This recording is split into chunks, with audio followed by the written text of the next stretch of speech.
now we have our celebrity guest right here with us, okay? So before I introduce him to you, I just want to read his profile briefly, okay? So Samuel Peterson is a music industry professional and also the founder of Luke Rush Trade Management Holding. With a background in education and passion for music, Peterson has dedicated his career to representing and supporting artists and organizing successful shows, from pop to R&B to Afrobeat and jazz. Peterson works with a diverse range of musicians, helping them to develop their identity, voice, and marketability. With a track record of successful events, including the Hair Affair show and Redemption the movie, Peterson is always looking for new and innovative ways to showcase the talents of artists, dancers he represents. In the latest future, fans can expect smooth, timeless sounds from Peterson's signed artists Miles, C-Max, Mayday, Khan, and Piper. Peterson also holds a bachelor's degree in arts and science degree and has studied educational Northeastern University, bringing a unique blend of education and music to his work. So with that, please welcome Samuel Peterson. Fine man, how are you doing? I'm good. You're how welcome are you? to the show. Thank you very much. Okay, so welcome. Hope there wasn't any glitches on your way here. Oh, you know, it's just traffic. I'm used to it because yeah, it just is, you know, just is. Traffic always is crazy sometimes. All right, welcome to the show. Now we're going to ask you a couple of questions, and for the time being, hope you're ready for them. Now this is our way of making our viewers at home know whom you are, and try to engage who you are as we also draw questions and make them understand that this is who this personality is, your characterization, your persona, and your general well-being. Is that okay? That's good. Now to the first question. As a show promoter and label owner, what artists have you worked with or signed, and how has the entertainment business been so far? Well, you know, certainly I've signed quite a bit of artists. In America, I've worked with independent artists and developing them behind the scenes. I tend to not really want to be in front of the scenes all the time because then you become glamorized, and I'm not. Sure. I'm more interested in the artist having their voice as a songwriter. I tend to not want to be, you know, in the limelight of it all. Currently, and coming to Nigeria, the idea was to connect the diaspora a little bit closer. You know, with the launch of Burna Boy, Wizkid, and all and the like, and everyone else. Remember, burning up the charts. I felt that there was a need to understand more. And to connect the industry in a different way and to create a different narrative, because a lot of times what people see is not what it really actually is. So I wanted to discover a different diversity of talent, not just because Afro is one aspect of Nigeria, of Africa. There's so much great talent here that's beyond just Afro. So I want to encapsulate all of that and bring it all together, and that's part of why the journey is here. Oh, good. Now I'm talking about different aspects of Nigerian culture and music, different genres, not just Afrobeats. Now I would ask you this question. When you got into the country and you saw all these burning artists and how it was in Nigeria, did you experience any form of problems or issues coming back? Now it could be a bit of a bummer once you come back and say, okay, this is who I am, knowing that you're not fully around. What are the challenges, what are the problems you faced, and how did you overcome them? Okay, so it was interesting that you would ask that. A lot of times when one assimilates back from America to Africa, you get, because of your dialect and the way you speak, people assume that, oh, it's a white man or something like that, and I'm like, so far from it. As African people, we are cultured in many different languages. We speak very different. All of us have our own idiosyncrasies that make us very interesting. So I found that to be disturbing, not challenging, just disturbing. And working through the social climate and the mindset, psychosocial mindset of most people who believe that you should look and behave a certain way when that's just simply not the truth. We're individuals, and individuals express themselves in many different forms. All right, that's beautiful. Queen? Oh yes, okay, so as a label owner, what would you say are the qualities that stands you out from the others? Unique. Being unique, not trying to be something that you're not. because later people will discover it and realize it's false. And when you create a false image, it kind of collapses around you. True. Because if you don't have your own identity and your own voice, then how can you be true to who you're speaking to or singing to? So for me, it's uniquity, being unique, being able to be not just an advocate for your music, but an advocate for the world, knowing what platform you actually have and be able to use that platform to mobilize things effectively, and to be a teacher and a way shower and cultivate something. Innovation is always important to me. That's good. Wonderful. Okay, so what would you say in this industry right now? Okay, you're as a person, what would you say, I would never do this ever, ever?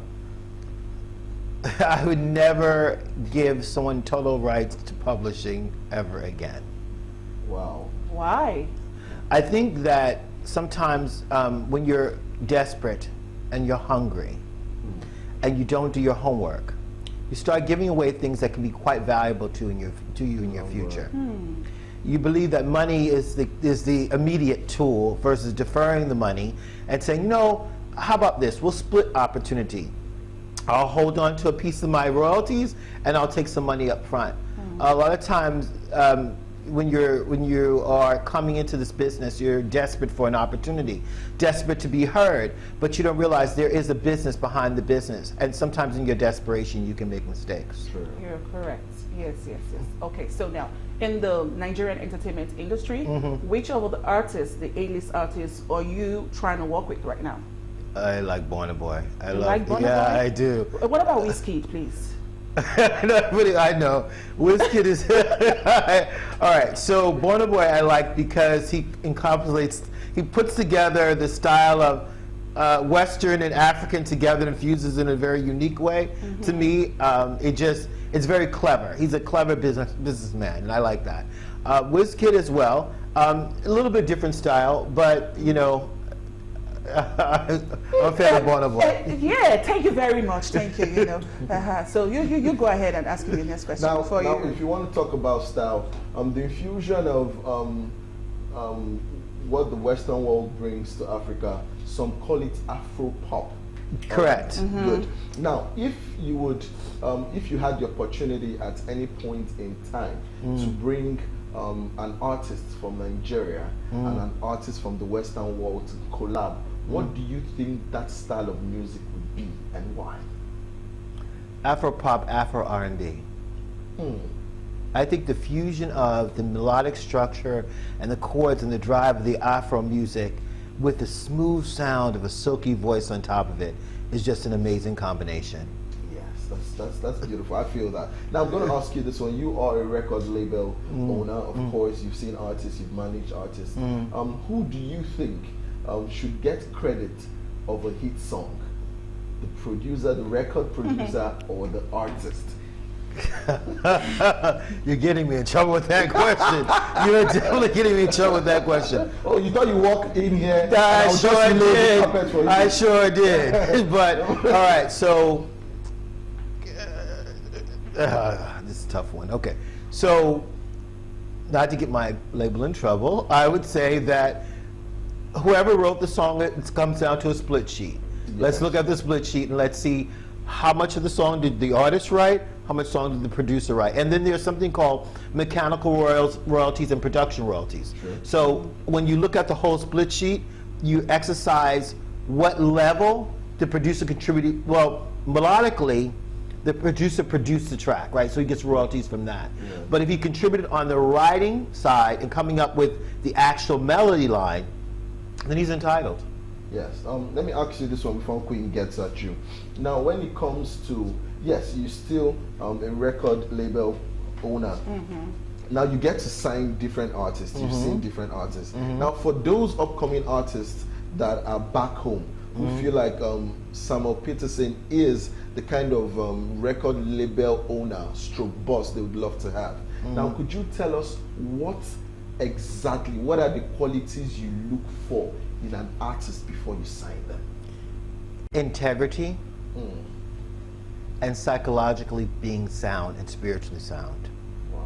Because your voice is your voice. True. But if you can't handle this, you'll collapse and you'll crash and burn before you even start. Different bits and pieces. Yes. Then you'll start with the addictions. which we see more often than not. Yes. And Really? once those addictions start, it's over. Drugs. It really is over. Honestly, it's over. As much as you want to tell yourself it's not, it'll be over one way or the other. Either you would be, in your career, your vocal cords, your performance will be lackluster, or you end up, 6 feet under, no longer with us. And so many times we hear that story. It's because people have not grounded themselves spiritually and found their own voice. So they're looking to find their voice through others, and you can never do that. Never do that. That's the wrong move. Okay, so looking at you, you seem like a very interesting person. We are interested to find out how your day-to-day activities now here in Nigeria.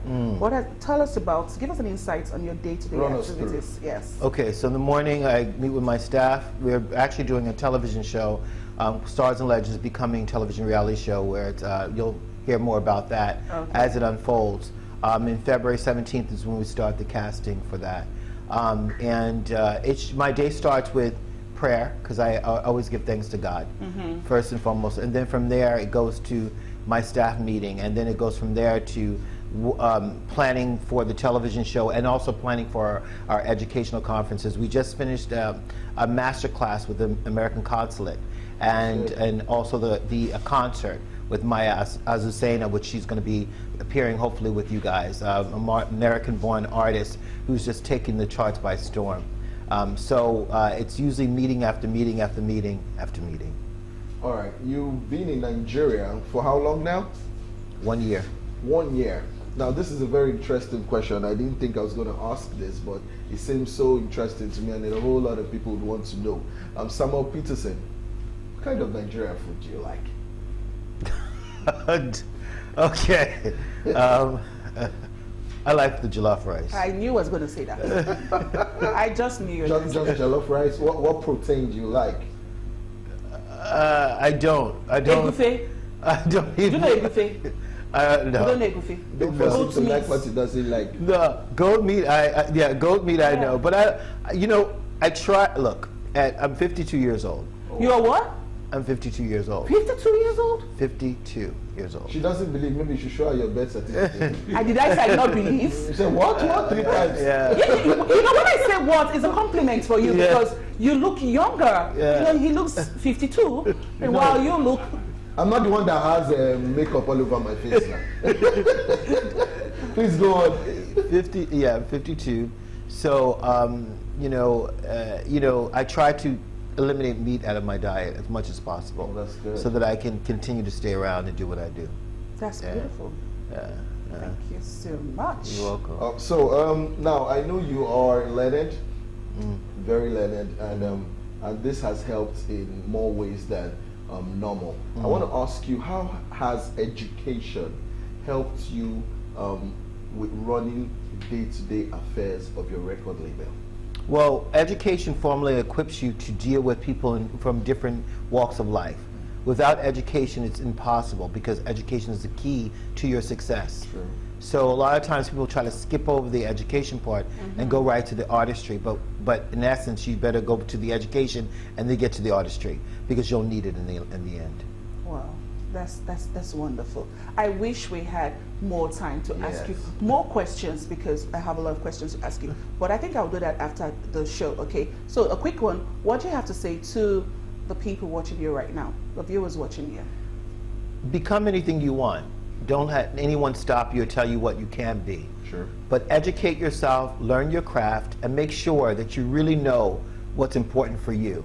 Because if you don't know what's important for you, then you'll be misdirected. That's good. Please give us your social media handles so that we can get to... Yeah, because I've been looking for you on Instagram. It's Stars and Legends, # Stars and Legends. Stars are legends. Yeah. On Stars Instagram, and everywhere, Yeah. on social media. On social media, Stars and Legends. All right. Okay, there you have it, lovely viewers, and I hope you enjoyed our interview with Samuel Peterson.